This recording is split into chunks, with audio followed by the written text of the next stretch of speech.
We're back. So we're back.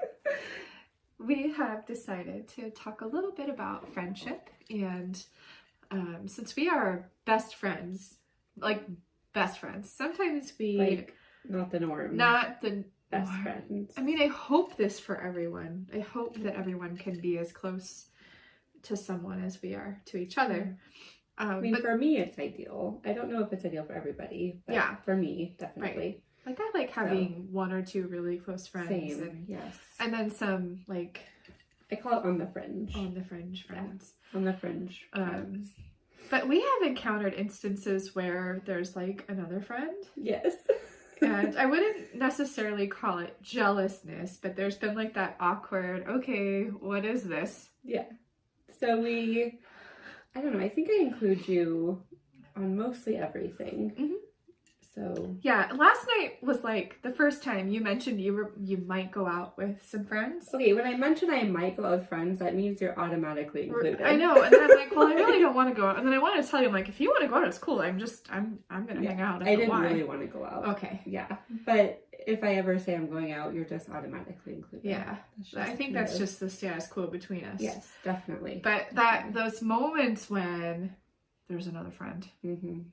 Like, it gets kind of awkward sometimes. It can. Yeah. Yeah. And I remember at, can we say names? Your daughter? Yeah. Lily's birthday. Mm-hmm. And Lily had said, and she was mentioning somebody else. Yeah. This is one of my mom's best friends. And I gave her the look, like, like, how dare you say that? What do you mean? Yeah. And then I thought about it. I'm like, no, Lisa, back off. This person has known Jenny longer than you have. And you are very good friends. And that I would never... question ever. I think I have 4 or 5 really close friends. Yeah. I don't think I have that many. It's okay. I have you and Dan. It's okay. But I am, like, I'm totally that way. Like, I tend to cling to people. Yeah. And just want a handful of people in my life.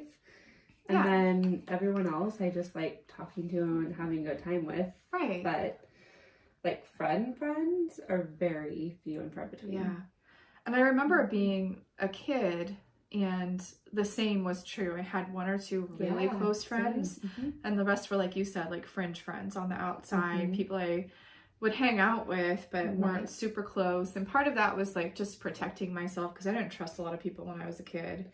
And now in adulthood, like finding close relationships with other adults is really hard for me. Even people that like you might think are super close to me, I wouldn't say are.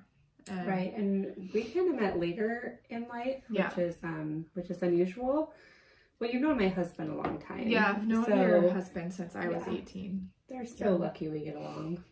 I know. They're so lucky we get along. So my first recollection of the mention of you was Dan coming home. I don't think it was me. I think it was the girlfriend before me. No, it was you, because he even said your name. Oh, God. Okay. Yes.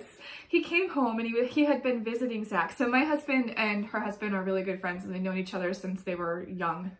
And he came home from visiting and he was like, Lisa, Zach's, I don't remember if you were married yet or if you were boyfriend, girlfriend. And he was like, Zach's girlfriend is hot. You need to be her friend. And I'm like, oh, that's not how you entertain the idea of friendship, but okay. I think it was the girl from before me. No, I don't know. The one in the Air Force. No, this was the girl from San Diego. He had gone down. Okay. He had gone down to visit, and he had ended up, they were actually going to a funeral for a friend who was killed in combat, and he was visiting Zach, and he ended up in San Diego and met you and Lily. And I think so. That's terrible. And that's okay. We were young, and he just said, you need to become friends with Zach's girlfriend because she's hot. And then a few years later, he told me, he's like, hey, they're moving to Port Orchard. You need to be friends. And I have to say, it was our husband's doing. Yes. They tried at the begining. Pushed us together. Yes, they did. Yeah. We tried at the beginning, and I feel like it was slow going. Right, because we hit it hard and fast for a little bit, and then we I knew you were gonna say that. And then we kind of backed off. Well, I was also like very pregnant when we first really started hanging out. And so then we went on vacation together, and she got to see all of me. my competitive. We talked about being competitive. Dude, she lost her shit during a game of I'm rummy. really competitive during games. And so she got to see me pout and lose my shit. And then you had the baby, and I don't remember holding him. Yeah. There was like a time where we didn't really see each other. Probably about a year. Yeah. Because I hit a really rough patch. I had some postpartum depression, and then I was stuck in that really weird place between where I was like trying to be a stay-at-home mom and then recognizing that we couldn't make it work financially, and I had to go back to work. Okay. And then I went back to work, and I would say the summer after I went back to work, we started hanging out. Yeah. Like I remember going to the beach and like. And I don't know how we got here, how we got to sitting in the bathtub together. I don't either. I just remember. One thing after do you ever another. remember like one day you're like, this is my person?